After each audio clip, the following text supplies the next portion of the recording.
और जिस काम से आपका पेट पलता है ना सर, घर चलता है, उसको कभी गलत मत बोलना और कभी उसकी बुराई मत करना उस काम की।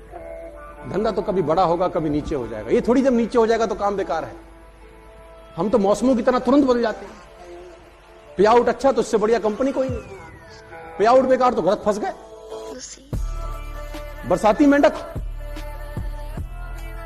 तो मैं आपसे सिर्फ इतना बताना चाहता हूं सर, जिससे पेट चलता हो, पेट पलता हो, आपके रसोई चलता हो, उस काम के लिए और हमेशा ये बोलना कि काम अच्छा है, बरकत होती रहेगी सर। जिस दिन आपने बोला